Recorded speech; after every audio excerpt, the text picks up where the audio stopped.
তের মান বাঁচাতে গোপাল সোনা খেয়ে নিল সব জিলিপি। নমস্কার বন্ধুরা, সেবা দৃষ্টি চ্যানেলে সকলকে জানাই স্বাগত। আশা করছি ভগবানের কৃপায় আপনারা সকলেই ভালো আছেন। বন্ধুরা, আমি সব সময় চেষ্টা করি আপনাদেরকে ভালো রাখতে, তাই তো প্রতিদিন আপনাদের কাছে চলে আসি নতুন নতুন তথ্যকথা নিয়ে। আর আমার কথাগুলো ভালো লাগলে একটা লাইক করবেন এবং শেয়ার করে নেবেন আপনজনদের সঙ্গে, যাতে তারাও আমার কথাগুলো শুনে অনেক উপকৃত হয়। বন্ধুরা, আমি আজকে আপনাদের কাছে গোপাল সোনার যে লীলার কথা শোনাবো, তা শুনে আপনাদের গায়ের রোম কাটা দিয়ে উঠবে। তাহলে বন্ধুরা, মূল পর্বে যাওয়া যাক। এক গ্রামে একটা ছোট্ট মেয়ে বাস করত তার মা বাবার সঙ্গে। তার নাম ছিল অনুপমা। অনেক ছোট বয়সে তার বাবা মা তাকে একটা ছোট্ট গোপাল কিনে দিয়েছিলেন।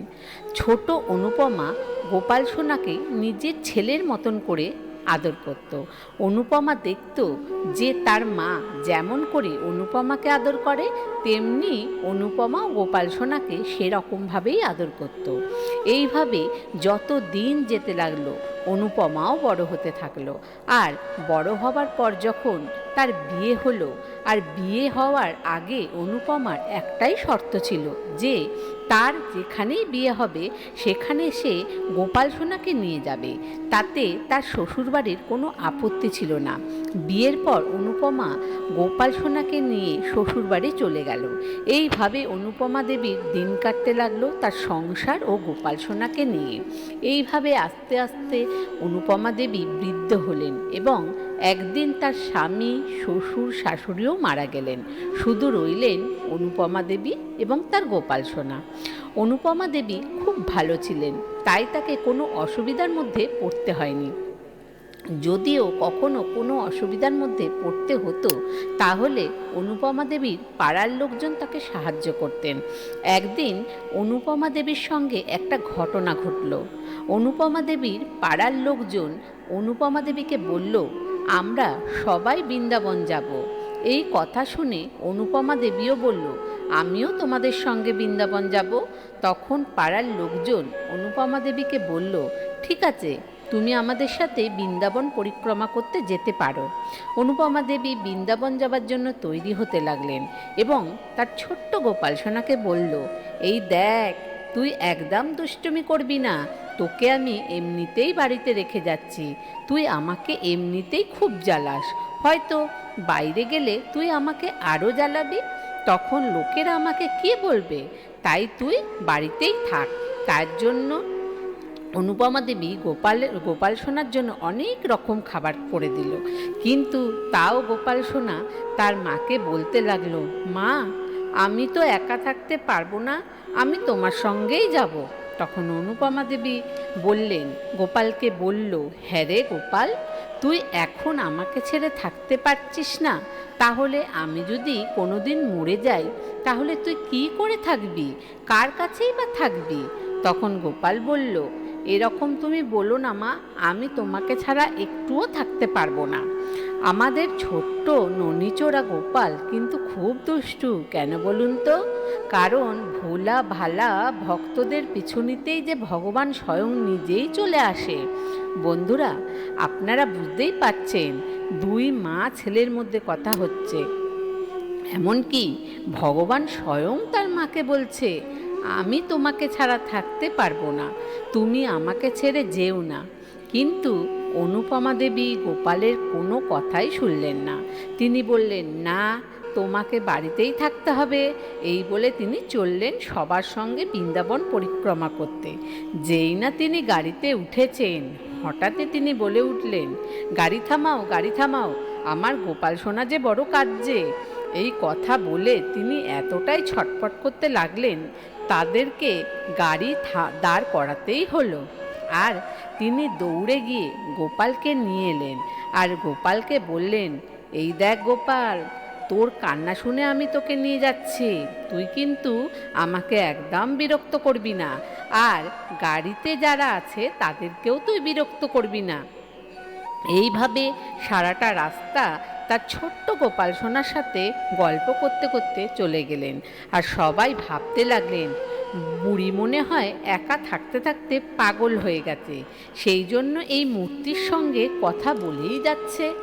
সবাই যেহেতু তীর্থযাত্রায় যাচ্ছিলেন, তাই আর অন্য কথা না ভেবে গান কীর্তন করতে করতে চলে গেলেন বৃন্দাবন। বৃন্দাবন পৌঁছে যাত্রীরা বললেন, এবার যমুনা স্নান করতে যেতে হবে। এই কথা শুনে গোপালের মা গোপালকে বলল, দেখ, যমুনার জল কিন্তু খুব ঠান্ডা, তুই একদম স্নান করতে পারবি না, তুই এখানে চুপটি করে বস, আমি স্নান করে আসি। গোপাল আর কিছুতেই ছাড়ে না মায়ের আঁচল, বলে, মা, আমিও তোমার সঙ্গে স্নান করব। মা বারবার বলতে লাগলো, দেখ, ভেবে নে, যমুনার জল কিন্তু খুব ঠান্ডা। কিন্তু গোপাল কিছুতেই ছাড়বে না, তাই মা ছেলে মিলে ডুব লাগালো এই যমুনার জলে। আর যেই না ডুব লাগিয়েছে, অমনি গোপাল সোনার লাগলো ঠান্ডা। তখন মা তাকে বকতে বকতে বলল, দেখ, আমি তোকে বারবার বারণ করেছিলাম না, তুই যমুনার জলে চান করিস না, তোর ঠান্ডা লেগে যাবে। হলো, দেখ, ঠান্ডা লাগলো তো, তোর কত ঠান্ডা লাগলো, চল চল। এইভাবে তিনি তাড়াতাড়ি করে জল থেকে উঠে নিজে ভিজে কাপড়ে থেকে গোপালকে ভালো করে মুছিয়ে দিয়ে একটা গরম পোশাক পরিয়ে দিলেন। এইভাবে তারা 7-8 দিন বৃন্দাবন পরিক্রমা করলেন এবং যখন বাড়িতে ফিরবেন তখন ফেরার পথে একটা মেলা দেখতে পেল এবং সেই মেলা তারা দর্শন করল। মেলা দর্শন করার পর বাড়ি আসার জন্য যে গাড়িতে উঠেছে, অমনি গোপাল সোনা কাঁদতে লাগলো, বলল, মা, আমি জিলিপি খাবো। তখন অনুপমা দেবী বলল, এই শোনো, সবাই কি শোন, সবাই কি বলবে, সবাই তো বাড়ি যাবার জন্য তৈরি হয়েছে, এই সময় তুই যদি বলিস আমি জিলিপি খাবো, তাহলে সবাই আমাকে বকবে না? দেখ লাল্লা, তুই বেশি বদমাইশি করিস না, তুই তাড়াতাড়ি বাড়ি চল। কিন্তু গোপাল কিছুতেই ছাড়বে না, সে তো জিলিপি খাবেই। অনুপমা দেবী বাধ্য হয়ে একজনকে বলল, তুমি আমাকে জিলিপি এনে দাও, আমার ছেলে তো জিলিপি খেতে চাইছে, তার জন্য বড় কান্না করছে। এই শুনে গাড়িতে সবাই হাসতে লাগলো আর বলল, এই বুড়ি তো সত্যিই মাথা খারাপ হয়ে গেছে, একদম পাগল হয়ে গেছে, বুড়ি তো ছাড়বে না, সেই তো জিলিপি আনা করাবে। একজন বাধ্য হয়ে জিলিপি এনে দিল। জিলিপি যেই না গোপালকে দিয়েছে, অমনি অনুপমা দেবী বলতে লাগলো, তোমরা রাগ করো না, আমার গোপাল যে এই জিলিপি খেতে চাইছে না, ও বলছে ঘিয়ে ভাজা জিলিপি খাবে, এটা তো ডালডায় ভাজা, এটা ও কিছুতেই খাবে না, তোমরা ওকে একটু ঘিয়ে ভাজা জিলিপি এনে দাও না। এই শুনে তো যাত্রীরা খুবই রেগে গেলেন, কিন্তু যেহেতু ওরা তীর্থে এসেছিলেন তাই রাগ করাটা ঠিক নয় বলে তারা বললেন, এটাই হচ্ছে শেষ, এবার তোমার গোপাল যদি জিলিপি না খায় তাহলে কিন্তু খুব শাস্তি হবে, কারণ আমরা খুব ভালো করেই বুঝতে পারছি জিলিপি তোমার গোপাল নয়, তুমি খাবার জন্যেই চাইছো। আর এই শুনে অনুপমা দেবী খুব দুঃখ হলো, কিন্তু তিনি কি করবেন, যেহেতু তার ছেলে জিলিপি খেতে চাইছে তাই তাকে সব কিছুই সহ্য করতে হলো। অনুপমা দেবী বলতে লাগলেন, যাই হোক, তুমি ঘিয়ে ভাজা জিলিপি আমাকে এনে দাও। সে তখন আবার ঘিয়ে ভাজা জিলিপি এনে দিল। এবার ঘিয়ে ভাজা জিলিপি এনে অনুপমা দেবীর হাতে দিয়ে বলল, এবার যদি এই ঘিয়ে ভাজা জিলিপি তোর গোপাল না খায় তাহলে আমার চেয়ে খারাপ কেউ হবে না। অনুপমা দেবী তাড়াতাড়ি জিলিপিটা একটা বাটির মধ্যে দিয়ে বলল, এই দেখ লাল্লা, এবার কিন্তু একদম দুষ্টুমি করবি না, তুই যেমনটা জিলিপি চেয়েছিস তেমনটাই এনে দিয়েছি, এবার চুপচাপ খেয়ে নে তো। এবার জিলিপিটা দিয়ে একটা পর্দা করে দিলেন অনুপমা দেবী। এবার সবাই অপেক্ষা করছে যে ওই পর্দা সরাবে আর কখন অনুপমা দেবীকে হেনস্থ করা যায়, কারণ ওরা ভালো করেই বুঝতে পারছিলেন যে এই জিলিপিটা কেউই খাবে না, বিশেষ করে একটা সামান্য মূর্তি জিলিপি খেতে পারে না। যেই না অনুপমা দেবী পর্দাটা সরালেন তখন তো সবার চক্ষু চার হয়ে গেল, কারণ সেখানে তো একটাও জিলিপি ছিল না। গোপাল সোনা 2টো জিলিপি খেয়ে নিয়েছিল। যে যাত্রীটা জিলিপি এনে দিয়েছিল সেই যাত্রীটা মনে মনে ভাবছিল এই পর্দা সরানোর পর কিভাবে হেনস্থা করানো যায়, একে তখন দেখিয়ে দেব।